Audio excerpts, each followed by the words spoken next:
Hi welcome to my channel. आज मैं इस वीडियो में इस वीक के करंट अफेयर से रिलेटेड इंपॉर्टेंट क्वेश्चन शेयर करूंगी। तो एक भी क्वेश्चन को स्किप मत करिएगा, अंत तक इस वीडियो में बने रहिएगा। हमारा पहला क्वेश्चन है, जंगलनामा नामक पुस्तक का विमोचन किसने किया? हमारी ऑप्शंस हैं अमिताभ घोष, हरप्रीत सिन्हा, अमीषा पटेल या गिरीश खुराना। तो इसका आंसर है अमिताभ घोष। अमिताभ घोष ने जंगलनामा नामक पुस्तक का विमोचन किया और इसे यूएस आधारित अली सेठी के संगीत और आवाज के साथ एक ऑडियो बुक के रूप में जारी किया गया है। तो जंगलनामा नाम की पुस्तक का विमोचन अमिताभ घोष ने किया था, जिसका संगीत और आवाज अली सेठी ने दिया है और इसकी एक ऑडियो बुक के रूप में से जारी किया गया है। तो आप याद रखिए, जंगलनामा का विमोचन अमिताभ घोष ने किया है, जिसके ऑडियो बुक अली सेठी की आवाज के साथ अवेलेबल है। हमारा दूसरा क्वेश्चन है, कलिंग स्टेडियम में पुरुष हॉकी जूनियर विश्व कप की मेजबानी कौन सा राज्य करेगा? हमारे ऑप्शंस हैं झारखंड, हरियाणा, बिहार या उड़ीसा। तो इसका आंसर है उड़ीसा। उड़ीसा कलिंग स्टेडियम में पुरुष हॉकी जूनियर विश्व कप की मेजबानी करेगा। तो आप याद रखिए, कब से कब तक होगा? 24 नवंबर से 5 दिसंबर तक। कौन सा राज्य करेगा? उड़ीसा। उड़ीसा राज्य पुरुष हॉकी जूनियर विश्व कप की मेजबानी करेगा 24 नवंबर से 5 दिसंबर तक। हमारा अगला क्वेश्चन है, भारतीय खाद्य सुरक्षा और मानक प्राधिकरण FSISI के अध्ययन के अनुसार भारत किस वर्ष तक औद्योगिक ट्रांस फैट मुक्त बनाने के लिए पूरी तरह तैयार है और सही रास्ते पर है? तो इसके ऑप्शंस हैं 2022, 21, 23 या 24। तो इसका आंसर है 2022। 2022 तक औद्योगिक ट्रांस फैट मुक्त भारत होगा। FSSI के अनुसार औद्योगिकी के रूप में उत्पादित ट्रांस फैट को 2% मूल्य तक सीमित किया जाना चाहिए। तो आप याद रखिए कि ये 2022 तक ट्रांस फैट मुक्त हो जाएगा और 2% तक मूल्य तक सीमित किया जाना चाहिए FSSI के अनुसार। हमारा अगला क्वेश्चन है, किस देश ने बिटकॉइन के संस्थापक सतोशी नाकामोटो की प्रतिमा का अनावरण किया है? हमारे ऑप्शंस हैं हंगरी, जर्मनी, जापान, अर्जेंटीना। इसका आंसर है हंगरी। हंगरी की राजधानी बुदापेस्ट में, याद रखिए हंगरी की राजधानी बुदापेस्ट में भव्य काश प्रतिमा का अनावरण किया। इसका निर्माण बुदापेस्ट में डैन्यूब नदी के पास एक बिजनेस पार्क में किया गया है। तो आप याद रखिए, बिटकॉइन के संस्थापक सतोशी नाकामोटो की प्रतिमा का अनावरण हंगरी में किया गया। हंगरी की राजधानी है बुदापेस्ट। याद रखिए, बिटकॉइन के संस्थापक हैं सतोशी नाकामोटो, जिसकी प्रतिमा का अनावरण बुदापेस्ट में किया गया है। हमारा अगला क्वेश्चन है, पेंशन फंड नियामक और विकास प्राधिकरण किस तारीख को राष्ट्रीय पेंशन प्रणाली दिवस मनाता है? हमारे ऑप्शंस हैं 1 अक्टूबर, 29 सितंबर, 23 अगस्त या 7 दिसंबर। तो इसका आंसर है 1 अक्टूबर। 1 अक्टूबर को पेंशन फंड नामक और विकास प्राधिकरण भारत में पेंशन प्रणाली दिवस बनाता है। तो पेंशन प्रणाली दिवस 1 अक्टूबर को बनाते हैं। हमारा अगला क्वेश्चन है, प्रसिद्ध तीर्थ स्थल परशुराम कुंड किस राज्य में स्थित है? असम, हरियाणा, मध्य प्रदेश या अरुणाचल प्रदेश। तो इसका आंसर है अरुणाचल प्रदेश। परशुराम कुंड एक हिंदू तीर्थ स्थल है जो अरुणाचल प्रदेश में मिश्मी पठार पर स्थित है। तो आप याद रखिए, ये एक हिंदू धर्म स्थल है जो अरुणाचल प्रदेश में मिश्मी पठार पर स्थित है। और हाल में ही केंद्रीय पर्यटन मंत्री श्री जी किशन रेड्डी, याद रखिए आप, केंद्रीय पर्यटन मंत्री हैं श्री जी किशन रेड्डी। उन्होंने केंद्र सरकार की प्रसाद योजना के तहत इस स्थान के विकास के लिए आधारशिला रखी। इस परियोजना को 37.88 करोड़ रुपए की लागत से लागू किया गया है। तो आप याद रखिए, परशुराम कुंड अरुणाचल प्रदेश में मिसमी पठार पर स्थित है, जो एक हिंदू धर्म स्थल है। केंद्रीय पर्यटन मंत्री जो कि श्री जी किशन रेड्डी हैं। उन्होंने प्रसाद योजना के तहत राजस्थान के विकास के लिए आधारशिला रखी और इस परियोजना में उन्होंने 37.88 करोड़ रुपए की लागत लगाई है। हमारा अगला क्वेश्चन है, दुनिया के सबसे ऊंचे इलेक्ट्रॉनिक्स वाहन चार्जिंग स्टेशन का उद्घाटन किस राज्य में किया गया? असम, हिमाचल प्रदेश, हरियाणा या बिहार? तो इसका आंसर है हिमाचल प्रदेश। हिमाचल प्रदेश में दुनिया के सबसे ऊंचे इलेक्ट्रॉनिक्स वाहन स्टेशन का उद्घाटन किया है। यह 23 सितंबर 2021 को किया गया था। हिमाचल प्रदेश के लाहौर और स्पीति जिले के काजा गांव में दुनिया का सबसे ऊंचा इलेक्ट्रॉनिक्स वाहन चार्जिंग स्टेशन का उद्घाटन किया गया। इस वाहन चार्जिंग स्टेशन 500 फीट की ऊंचाई पर स्थित है। तो आप याद रखिए, दुनिया के सबसे ऊंचे इलेक्ट्रॉनिक वाहन चार्जिंग स्टेशन का उद्घाटन हिमाचल में किया गया है। ये 23 सितंबर 2021 में किया गया था, जो कि हिमाचल प्रदेश के लाहौर और स्पीति जिले के कांजा गांव में किया गया है। इसकी ऊंचाई 500 फीट है। हमारा अगला क्वेश्चन है, 400 डेज शीर्षक से अपना नया उपन्यास किसने जारी किया? चेतन भगत, विक्की देशवाल, जिनिता आलम या फिर राम सिंह? इसका आंसर है चेतन भगत। चेतन भगत ने 400 डेज के शीर्षक से अपना एक नया उपन्यास जारी किया है, जो कि 8 अक्टूबर 2021 को रिलीज होगा। तो आप याद रखिए, ये 8 अक्टूबर 2021 को रिलीज होगा और ये चेतन भगत का उपन्यास है। हमारा अगला क्वेश्चन है कि इस देश ने क्रिप्टो करेंसी से जुड़े सभी लेन देन को अवैध घोषित किया? भारत, चीन, जापान या नीदरलैंड? तो इसका आंसर है चीन। चीन ने हाल में ही क्रिप्टो करेंसी से जुड़े सभी लेन देन को अवैध घोषित किया है। तो आप याद रखिए, चीन के सेंट्रल बैंक ऑफ चाइना ने 23 सितंबर 2021 को क्रिप्टो करेंसी से रिलेटेड सभी लेन देन को अवैध घोषित कर दिया है। हमारा अगला क्वेश्चन है, bill and Melinda Gates foundation द्वारा 2021 ग्लोबल गोलकीपर अवार्ड किसे सम्मानित किया गया? तो इसका आंसर है फुमे जिले मिलम्बो को 2021 में ग्लोबल गोलकीपर अवार्ड से सम्मानित किया गया। ये संयुक्त राष्ट्र के पूर्व महासचिव और संयुक्त राष्ट्र महिला के कार्यकारी निदेशक हैं। हमारा अगला क्वेश्चन है, आईएएफ के अगले प्रमुख के रूप में किसे नियुक्त किया गया? विवेक राम चौधरी, आरकेएस भदौरिया, लक्ष्मण सिंह चौहान? इनमें से कोई नहीं। तो इसका आंसर है विवेक राम चौधरी। विवेक राम चौधरी को आईएएफ के अगले प्रमुख के रूप में नियुक्त किया गया है। इससे पहले वर्तमान CSA air chief marshal RKS Bhadauria हैं, जो 30 सितंबर को सेवानिवृत्त होने वाले हैं। तो आप याद रखिए, विवेक राम चौधरी अगले आईएएफ के प्रमुख के रूप में नियुक्त होंगे।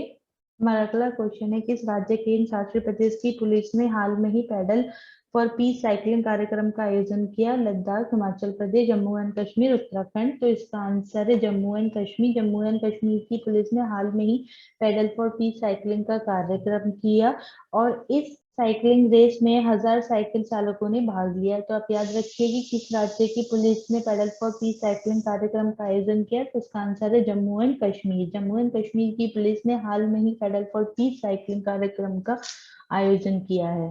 हमारा अगला क्वेश्चन है, वायुसेना का नया उप प्रमुख निम्न में से किसे नियुक्त किया गया? Air marshal Ram Singh, air marshal Rahul Sachdeva, Sandeep Singh या इनमें से कोई भी नहीं? इसका आंसर है एयर मार्शल संदीप सिंह। और air marshal Sandeep Singh B R. Chaudhary का स्थान ले रहे हैं। तो याद रखिए, वायुसेना के उप प्रमुख पहले बी.आर. चौधरी थे, जिनका स्थान अब संदीप सिंह ले रहे हैं। तो संदीप सिंह वायुसेना के नए उप प्रमुख हैं। याद रखिए, संदीप सिंह वायुसेना के नए उप प्रमुख हैं। इससे पहले बी.आर. चौधरी थे। हमारा अगला क्वेश्चन है, चिकित्सा उपकरण पार्कों के संवर्धन के लिए योजना का कुल वित्तीय परिव्यय कितना था? तो इसका आंसर है 400 करोड़। 400 करोड़ रुपए का चिकित्सा उपकरण पार्कों के संवर्धन के लिए योजना का कुल वित्तीय परिव्यय है। तो आप याद रखिए, 400 करोड़ रुपए। हमारा अगला क्वेश्चन है, चौथे भारत अमेरिका स्वास्थ्य संवाद को किसने संबोधित किया? तो चौथे भारत अमेरिका स्वास्थ्य संवाद को डॉक्टर भारती पवार ने संबोधित किया। तो आप याद रखिए, डॉक्टर भारती पवार ने चौथे भारत अमेरिका स्वास्थ्य संवाद को संबोधित किया। डॉक्टर भारती पवार केंद्रीय स्वास्थ्य और परिवार कल्याण राज्य मंत्री हैं। याद रखिए, डॉक्टर भारती पवार केंद्रीय स्वास्थ्य और परिवार कल्याण राज्य मंत्री हैं, जिन्होंने भारत और अमेरिका के बीच सहयोग का आह्वान करते हुए कहा कि वैश्विक स्वास्थ्य खतरों की वैज्ञानिक खोज और प्रबंधन को आगे बढ़ाया जाए। चौथा भारत अमेरिका स्वास्थ्य संवाद भारत द्वारा नई दिल्ली में आयोजित किया गया। तो आप याद रखिए, चौथे भारत अमेरिका स्वास्थ्य संवाद को डॉक्टर भारती पवार ने संबोधित किया और ये नई दिल्ली में आयोजित किया गया था। डॉक्टर भारती पवार केंद्रीय स्वास्थ्य और परिवार कल्याण राज्य मंत्री हैं। हमारा अगला क्वेश्चन है, केंद्रीय वित्त मंत्री निर्मला सीतारमण ने कहा कि भारत ने वर्ष 2030 तक कितने हजार अरब डॉलर के निर्यात का लक्ष्य तय किया है। तो इसका आंसर है 2000 अरब डॉलर। भारत ने 2000 अरब डॉलर का निर्यात का लक्ष्य तय किया है 2030 तक। तो आप याद रखिए, केंद्रीय वित्त मंत्री है निर्मला सीतारमण और इन्होंने कहा भारत ने वर्ष 2030 तक 2000 अरब डॉलर तक का निर्यात का लक्ष्य तय किया है। हमारा अगला क्वेश्चन है, विश्व पर्यटन दिवस वर्ल्ड टूरिज्म डे निम्न में से किस दिन बनाया जाता है। तो इसका आंसर है 27 सितंबर। 27 सितंबर को विश्व पर्यटन दिवस बनाया जाता है। इसी दिन 1980 में पहली बार विश्व पर्यटन दिवस बनाया गया था। विश्व पर्यटन दिवस का उद्देश्य है सामाजिक, सांस्कृतिक, राजनीतिक, आर्थिक मूल्य और अंतर्राष्ट्रीय समुदाय के विकास में पर्यटन की भूमिका को रेखांकित करना। तो आप याद रखिए, 27 सितंबर को विश्व पर्यटन दिवस बनाया जाता है और फर्स्ट टाइम ये 1980 में बनाया गया था। हमारा अगला क्वेश्चन है, भारत की किस तकनीकी पहल ने best use of digital technology श्रेणी के तहत CIPS एक्सीलेंस प्रोक्यूरमेंट अवार्ड 2021 जीता है। आंसर है GEM। यह पुरस्कार समारोह लंदन UK में आयोजित किया गया था। GM सरकार द्वारा सरकारी संगठन, विभाग और सामाजिक उपक्रमों के लिए वस्तु और सेवाओं की खरीद के लिए यह समर्पित ऑनलाइन मार्केट प्लेस है। तो ये समारोह आप याद रखिए कहाँ आयोजित किया गया था। ये समारोह लंदन UK में आयोजित किया गया था और ये एक हमारा ऑनलाइन मार्केट प्लेस है जहाँ सरकारी संगठन, विभाग और सार्वजनिक उपक्रमों के लिए वस्तुएं, सेवाओं को खरीदने के लिए। हमारा अगला क्वेश्चन है, भारतीय प्रधानमंत्री को संयुक्त राज्य अमेरिका में कितनी कलाकृतियों और पुरावेश घर लाने हैं। तो इसका आंसर है 157। तो भारतीय प्रधानमंत्री को संयुक्त राज्य अमेरिका से 157 कलाकृतियों और पुरावेश लानी है, घर लानी है। ये कलाकृतियों में हिंदू धर्म, बौद्ध धर्म, जैन धर्म से संबंधित सांस्कृतिक पुरावेश और मूर्तियां शामिल हैं। तो आप याद रखिए, भारतीय प्रधानमंत्री को संयुक्त राज्य अमेरिका से 157 कलाकृतियां और पुराविशेष लानी है, जिसमें हिंदू धर्म, बौद्ध धर्म और जैन धर्म से संबंधित सांस्कृतिक पुरावशेष और मूर्तियां शामिल हैं। हमारा अगला क्वेश्चन है, विश्व फार्मासिस्ट दिवस विश्व स्तर पर किस तारीख को मनाया जाता है। तो इसका आंसर है 25 सितंबर। 25 सितंबर को विश्व फार्मासिस्ट दिवस मनाया जाता है। हमारा अगला क्वेश्चन है, वर्ष 2021-22 के लिए audit bureau of circulation ABC के अध्यक्ष के रूप में किसे चुना गया।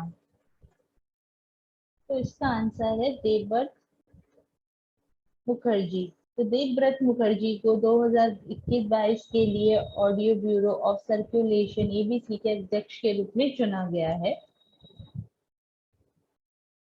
और ऑडिट ब्यूरो ऑफ सर्कुलेशन की स्थापना 1948 में की गई थी और इसका मुख्यालय मुंबई में है। तो आप याद रखिए, 2021-22 के लिए देवव्रत मुखर्जी को ऑडियो ब्यूरो ऑफ सर्कुलेशन के अध्यक्ष के रूप में चुना गया है और ऑडिट ब्यूरो ऑफ सर्कुलेशन की स्थापना 1948 में की गई थी और इसका मुख्यालय मुंबई में है। तो आप याद रखिए, इसकी स्थापना 1948 में की गई थी और इसका मुख्यालय मुंबई में है। हमारा अगला क्वेश्चन है, The Fractured Himalaya, How the Past Shadows the Present in India-China Relationship नामक पुस्तक के लेखक कौन है।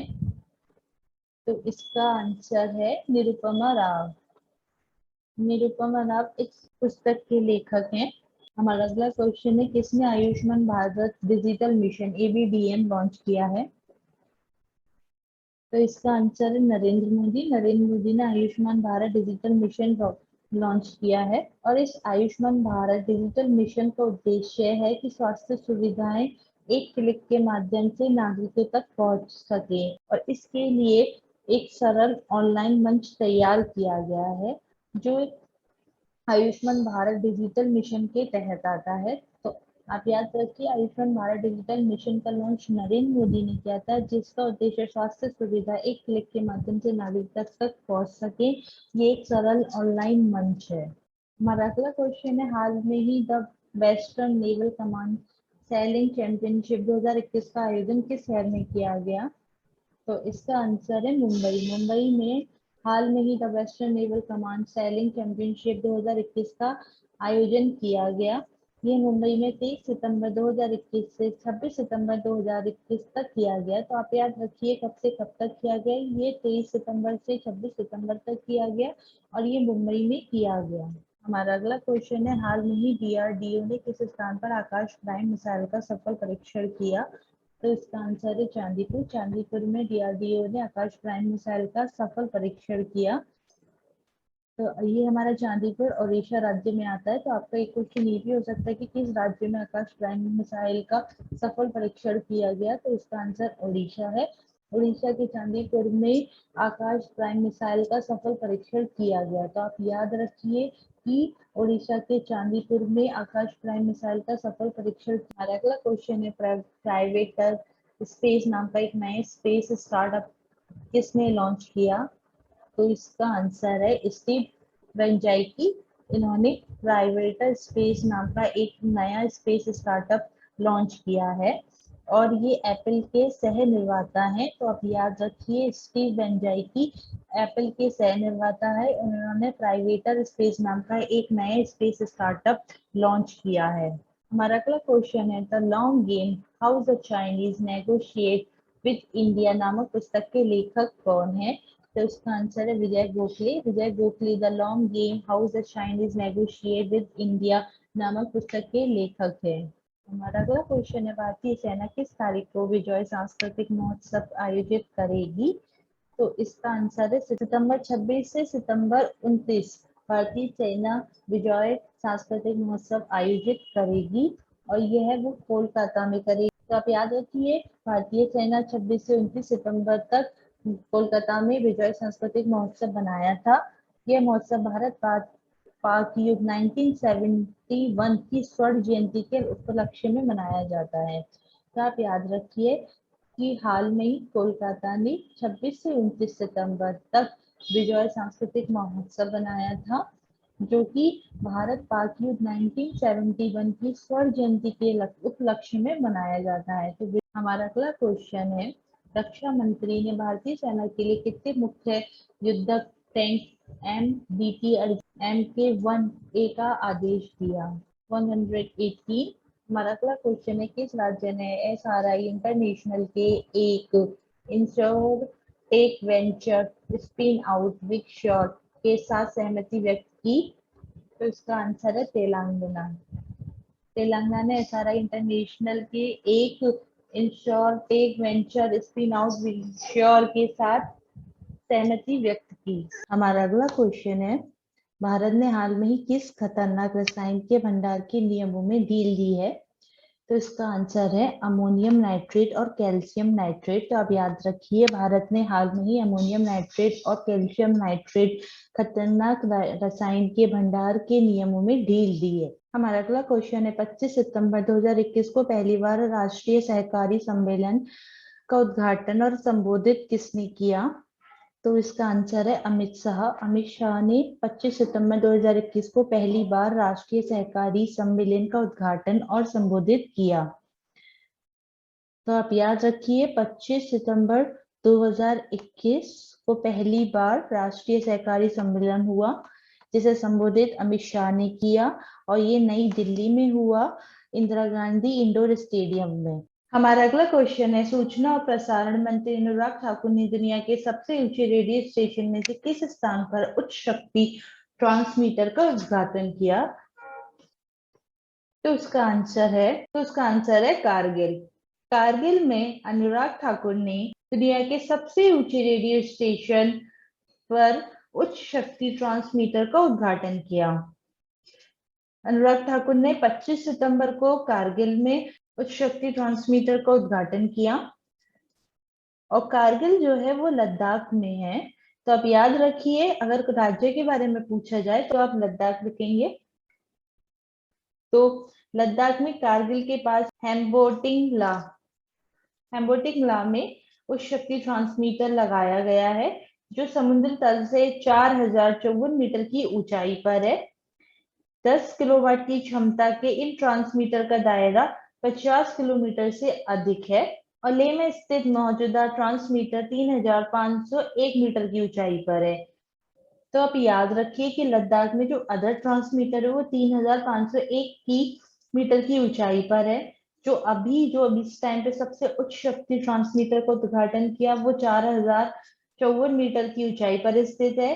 इसकी क्षमता 10 किलोवाट है। हमारा अगला क्वेश्चन है, भारत के सर्वोच्च न्यायालय ने ई प्रमाणित प्रतियों को अदालतों से जेलों में स्थानांतरित करने में मदद करने के लिए कौन सा इलेक्ट्रॉनिक प्रणाली शुरू की है?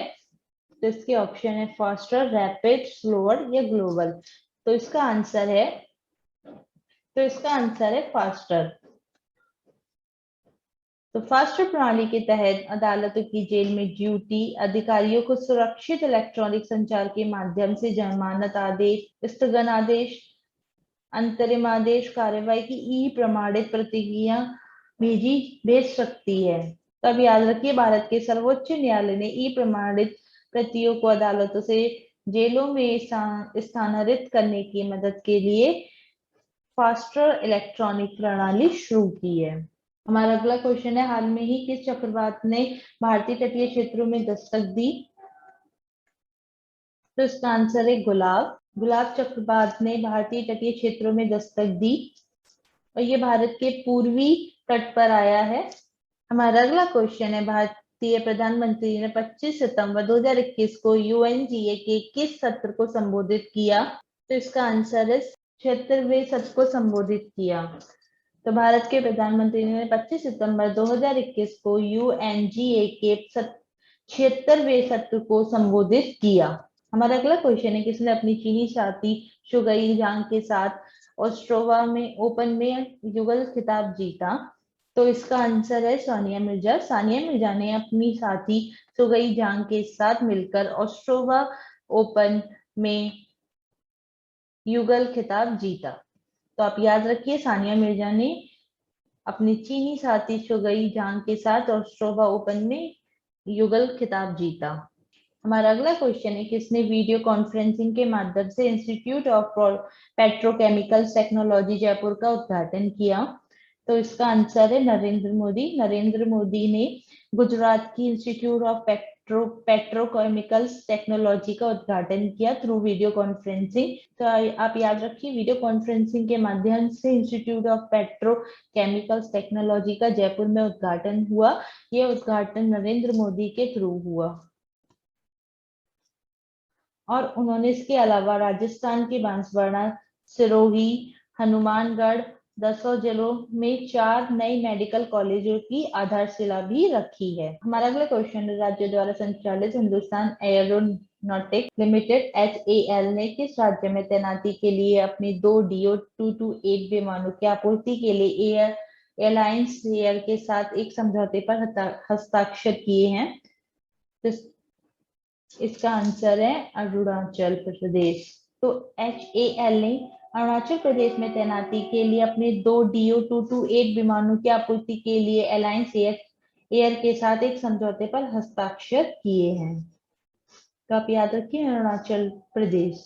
हमारा अगला क्वेश्चन है, किस राज्य ने प्रौद्योगिकी नवाचार क्षेत्र में एक नए डिजिटल हब का उद्घाटन किया?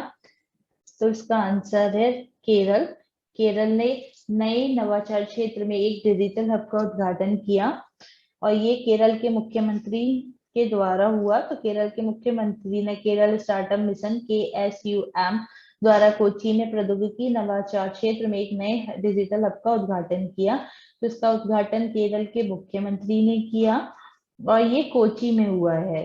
तो आप याद रखिए कहाँ हुआ, केरल में। केरल में कोच्चि में हुआ है और केरल के मुख्यमंत्री ने इसका उद्घाटन किया है। हमारा अगला क्वेश्चन है, कौन सा देश चीन के बाद दुबई का दूसरा सबसे बड़ा व्यापारिक भागीदार बनकर उभरा है? तो इसका आंसर है भारत। चीन के बाद अब भारत दुबई का दूसरा सबसे बड़ा व्यापारिक भागीदार वाला देश बनकर उभरा है। अब आप याद रखिए, चीन के बाद भारत दुबई का दूसरा सबसे बड़ा व्यापारिक भागीदार बनकर उभरा है। हमारा अगला क्वेश्चन, राष्ट्रीय कैडेट कोर एनसीसी के 34वें महानिदेशक के रूप में किसने कार्यभार संभाला है?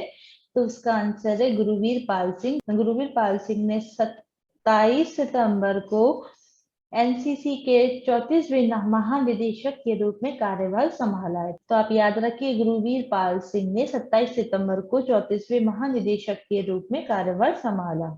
हमारा अगला क्वेश्चन है, मिशन शक्ति चरण 3 के तहत निर्भया एक पहल कार्यक्रम यूपी के मुख्यमंत्री योगी नाथ द्वारा शुरू किया गया। तो ये किस राज्य में शुरू किया गया है? तो ये उत्तर प्रदेश में शुरू किया गया है। उत्तर प्रदेश के मुख्यमंत्री हैं योगी आदित्यनाथ। इन्होंने मिशन शक्ति चरण 3 के तहत निर्भया एक पहल कार्यक्रम यूपी में शुरू किया है। हमारा अगला क्वेश्चन है, किस देश ने चीन में उत्पादित जैविक उर्वरकों के आयात पर प्रतिबंध लगा दिया है? तो इसका आंसर है श्रीलंका। श्रीलंका ने चीन में उत्पादित जैविक उर्वरकों की आयात पर प्रतिबंध लगा दिया है। तो आप याद रखिए, श्रीलंका ने किया है। हमारा अगला क्वेश्चन है, भारतीय रिजर्व बैंक आरबीआई ने बैंकिंग विनियमन अधिनियम 1949 के प्रावधानों का पालन न करने पर आरबीएल बैंकों पर कितनी राशि का जुर्माना लगाया है? तो इसका आंसर है 2 करोड़। तो आप याद रखिए, आरबीआई ने बैंकिंग विनियमन अधिनियम 1949 के प्रावधानों का पालन न करने पर 2 करोड़ रुपए की राशि का जुर्माना लगाया है। हमारा अगला क्वेश्चन है, डेयरी फार्मिंग में महिलाओं की प्रशिक्षण क्षमता निर्माण कार्यक्रम किसने शुरू किया? तो इसका आंसर है राष्ट्रीय महिला आयोग। राष्ट्रीय महिला आयोग ने डेयरी फार्मिंग में महिलाओं की प्रशिक्षण क्षमता निर्माण कार्यक्रम शुरू किया है। ये हरियाणा के हिसार के लाला लाजपत राय पशु चिकित्सा विज्ञान विश्वविद्यालय में महिला स्वयं सहायता समूह के लिए पहली परियोजना का शुभारंभ किया। अगर आपको मेरा वीडियो अच्छा लगा हो तो please like my video and subscribe to my channel. अगर आप मुझे कोई सजेशन देना चाहते हैं तो आप कमेंट बॉक्स में दे सकते हैं। Thank you.